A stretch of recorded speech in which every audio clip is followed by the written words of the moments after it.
ಅನಾಥರ ರಕ್ಷಕಿಯಾಗಿ ಈ ರಾಜ್ಯದ ಮಹಿಳಾ ಆಯೋಗದ ಚುಕ್ಕಾಣಿಯನ್ನು ಹಿಡಿದು ನಮ್ಮೆಲ್ಲರಿಗೂ ಸಹಿತ ದಾರಿದೀಪವಾಗಿ ಆಡಳಿತದ ಚುಕ್ಕಾಣಿಗೆ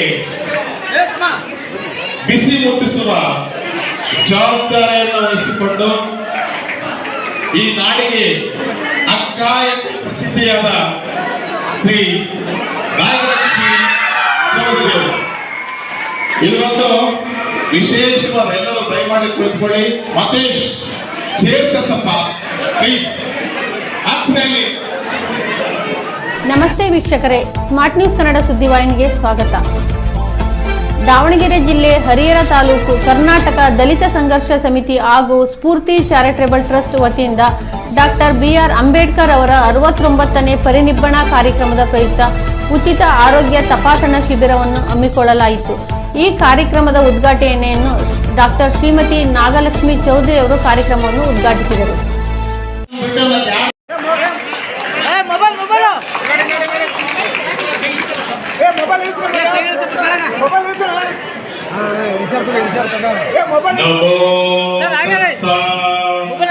ಭಗವತೋ ಅರ್ಹತೋ ಸಮ್ಮಾ ಸಂಬುದ್ಧಸ್ಯ ನಮೋ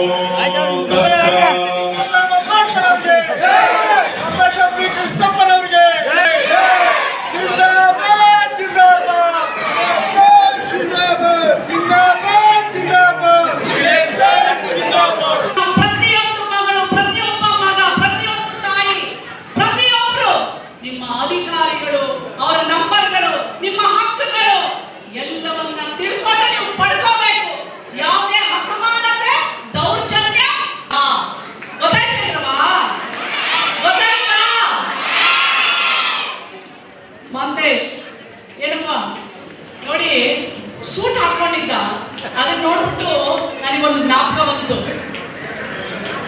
ಸ್ವತಂತ್ರ ನಮ್ಮದೆಲ್ಲ ಬ್ರಿಟಿಷ್ ಆಳಿದ್ದು, 300 ವರ್ಷ ಬ್ರಿಟಿಷ್ ಹತ್ರ ಸೇವಕರಾಗಿದ್ವಿ ನಾವು.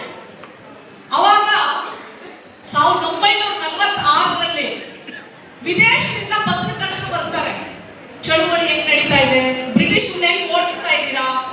ಫಸ್ಟ್ ಗಾಂಧೀಜಿಯವರ ಹತ್ರ ಹೋಗ್ತಾರೆ. 9 ಗಂಟೆ ಆಗಿರುತ್ತೆ, ಗಾಂಧೀಜಿಯವರು ಮಲಗಿರ್ತಾರೆ. ಅವ್ರ ಹತ್ರ ಹೋದ್ರೆ ಅವರು ಮಲ್ಕೊಂಡ್ಬಿಟ್ಟಿರ್ತಾರೆ, ಅವ್ರ ಸಹಚರರೆಲ್ಲ ಎದ್ದಿರ್ತಾರೆ. ನಂತರ ಅಂಬೇಡ್ಕರ್ ಹತ್ರ ಹೋಗ್ತಾರೆ. ರಾತ್ರಿ 11-12 ಗಂಟೆ ಆಗಿರುತ್ತೆ. ಅವಾಗಲೂ ಸೂಟ್ ಬಿಟ್ಟು ಹಾಕೊಂಡು, ಟೈ ಹಾಕೊಂಡು, ಶೂಸ್ ಹಾಕೊಂಡು ಇರ್ತಾರೆ. ಏನ್ ಅಂಬೇಡ್ಕರ್ ಅವರೇ, ಗಾಂಧೀಜಿಯವರು ಮಲಗಿದ್ರು, ಜಿನ್ನಾ ಅವ್ರು ಮಲಗಿದ್ರು, ನೀವು ಮಾತ್ರ ಎದ್ದಿದ್ದೀರಾ ಅಂತ ಪತ್ರಕರ್ತರು ಪ್ರಶ್ನೆ ಮಾಡಿದಾಗ ಅವಾಗ ಅಂಬೇಡ್ಕರ್ ಅವರೇ ಅದು ಇಷ್ಟೊತ್ತಲ್ಲೂ ಕೈ ಸೂಟು,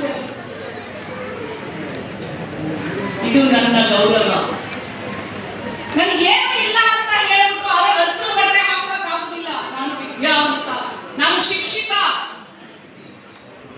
ನಾನು ಯಾವಾಗಲೂ ವೆಲ್ ಡ್ರೆಸ್ಡ್. ಮತ್ತೆ ಇದು ಏನ್ ಹೇಳುತ್ತೆ, ನನ್ನ ಜನರಿಗೆ ನೀವು ನನ್ನಂಗೆ ಆಗ್ಬೇಕು ಅಂತ ಪ್ರತಿ ನಿಮಿಷ ಆ ಸೂಟು ಬೂಟು ಟೈ ಹೇಳುತ್ತೆ.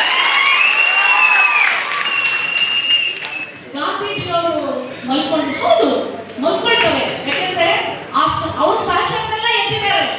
ಜಿನ್ನಾ, ಹೌದು ಅವರು ಸಹಚರ. ಈ ಸಂದರ್ಭದಲ್ಲಿ M Gurumurthy Shivamogga, S Ramakrishnappa, BJ Vijayakumar, doctor Nagaraj VT, PJ Manthesh, doctor Sachin Bangole, Shri ಕುಂದವಾಡದ ಮಂಜುನಾಥ್, ಇನ್ನೂ ಅನೇಕರು ಉಪಸ್ಥಿತರಿದ್ದರು. ಅಂತಿಮ ದಿನವನ್ನ ಡಿಸೆಂಬರ್ 1956 ಅಂತಿಮ ದಿನವನ್ನ ನೆನಪು ಮಾಡಿಕೊಂಡ ನೀವೆಲ್ಲರೂ ಸಹಿತಾಗಿ ಅಂತ ಎಲ್ಲರಿಗೂ ಕರೆ ನೀಡಿದ ಡಾಕ್ಟರ್ ನಾಗಲಕ್ಷ್ಮಿ ಚೌಧರಿ ಅವರಿಗೆ ಹೃತ್ಪೂರ್ವಕವಾಗಿರ್ತಕ್ಕಂಥ ಅಭಿನಂದನೆಗಳು. ಈ ಒಂದು ಗೌರವವನ್ನ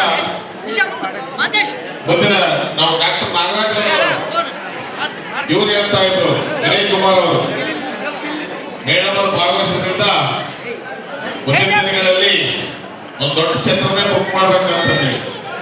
ದೊಡ್ಡ ಛತ್ರ ಅಲ್ಲ, ಅರಮನೆ ಮೈದಾನ ಅಂತ ಬೆಂಗಳೂರಲ್ಲಿ ಇದೆಯಲ್ಲ ಅಂತ ಒಂದು ಪ್ರತಿಯೊಂದು ಊರುಗಳಲ್ಲಿ ಒಂದೊಂದು ಮೈದಾನದಲ್ಲಿ ಇಂಥ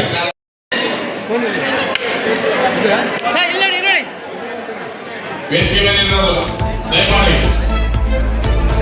ಸ್ವಲ್ಪ ಕೆಳಬನ್ನಿ, ದಯಮಾಡಿ ಕೆಳಬನ್ನಿ.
ಪರಿನಿರ್ವಾಣ ದಿನವನ್ನು ನಮ್ಮ ತಾಲೂಕು ದಲಿತ ಸಂಘರ್ಷ ಸಮಿತಿಯವರು ಆಯೋಜನೆ ಮಾಡಿದರು.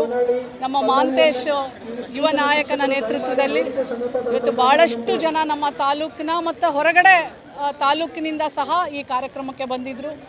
ಅಂಬೇಡ್ಕರ್ ಅವರ ಪರಿನಿರ್ವಾಣ ದಿನವನ್ನು ಭಾಳ ಯಶಸ್ವಿಯಾಗಿ ಜರುಗಿತು ಮತ್ತು ಹಲವಾರು ಸಮಸ್ಯೆಗಳನ್ನು ನಮಗೆ ಕೊಟ್ಟಿದ್ದಾರೆ. ನಾನು ಬೆಂಗಳೂರಿಗೆ ಹೋಗಿ ಆಯಾ ಇಲಾಖೆಯ ಅಧಿಕಾರಿಗಳಿಗೆ ಬರೆದು ಆ ಕೆಲಸಗಳನ್ನು ಮಾಡಲಿಕ್ಕೆ ಪ್ರಾಮಾಣಿಕವಾಗಿ ಪ್ರಯತ್ನವನ್ನು ಮಾಡ್ತೇನೆ. ಅದಲ್ಲದೆ ಸಾಧಕರಿಗೆ ಸದ್ಭಾವನಾ ಪ್ರಶಸ್ತಿಯನ್ನು ಸಹ ನೀಡಿ ಅವರನ್ನು ಗೌರವಿಸಲಾಯಿತು. ನಮಸ್ಕಾರ.